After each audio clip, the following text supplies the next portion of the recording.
पिछड़ा वर्ग स्वर्णकार समाज के सम्मेलन में पहुंचे मुख्यमंत्री योगी आदित्यनाथ ने कहा कि उत्तर प्रदेश में व्यापारियों को सुरक्षा का भाव महसूस होता है, क्योंकि पहले के मुख्यमंत्री 12 बजे सोकर उठते थे।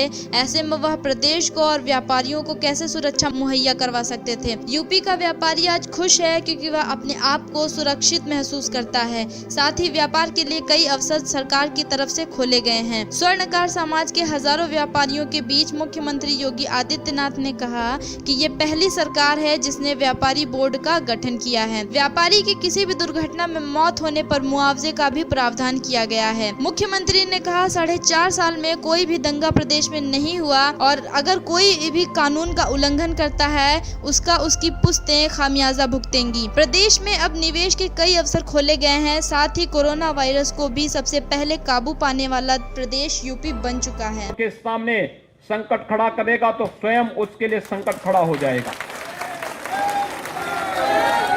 एक बेहतर वातावरण देने का प्रयास हुआ है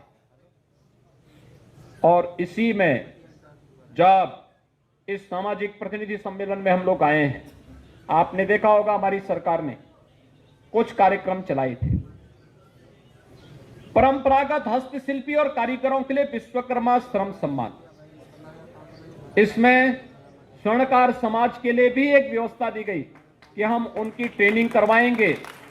ट्रेनिंग के दौरान निश्चित मानदेय देंगे और निश्चित मानदेय देने के साथ फिर उन्हें बैंक के साथ जोड़ने, टूल किट उपलब्ध करवाने और फिर उन्हें शासन का सब्सिडी का लाभ देने की कार्रवाई भी करेंगे। यह एक बड़ा कार्यक्रम है क्योंकि तकनीक और डिजाइनिंग आपके इस फील्ड का एक महत्वपूर्ण पार्ट है।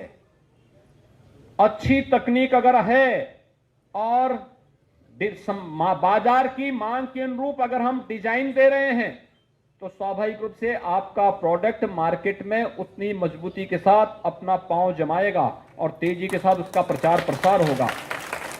व्यापारी इस बात की मांग करता था कि हमारा उत्पीड़न हुआ है, हमारी एफआईआर होनी चाहिए। उसकी एफआईआर तो नहीं होती थी, उल्टा उस पर एफआईआर जरूर हो जाता था। यही प्रदेश के अंदर होता था।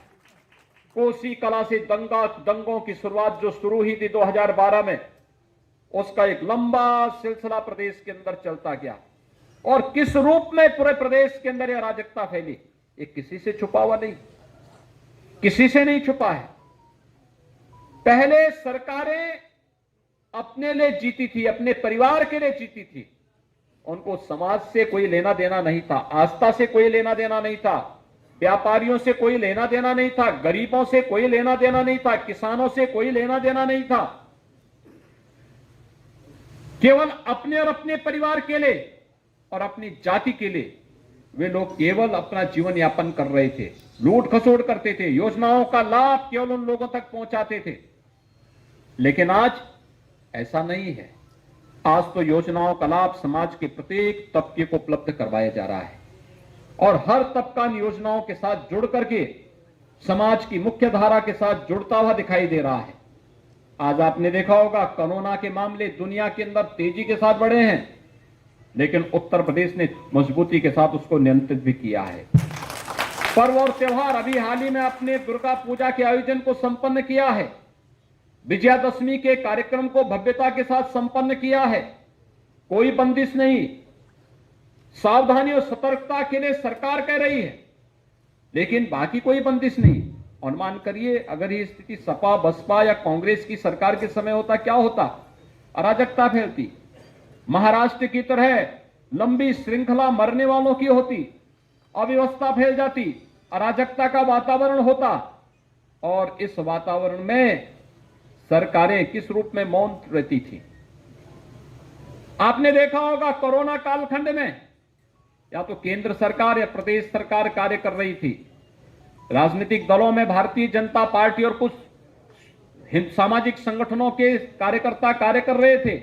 शेष की स्थिति क्या थी? कहां कांग्रेस थी, कहां सपा थी, कहां बसपा थी? ये सभी आइसोलेशन में थे। इनको जनता से कोई लेना देना नहीं था। लेकिन जब चुनाव की आहट सुनाई दे रही है तो अब इनके भी स्वर बदलते हुए दिखाई दे रहे होंगे। स्वर्गार समाज जिंदाबाद जिंदाबाद। सोनी नीरज वर्मा जिंदाबाद जिंदाबाद। कैलाश सोनी नीरज वर्मा जिंदाबाद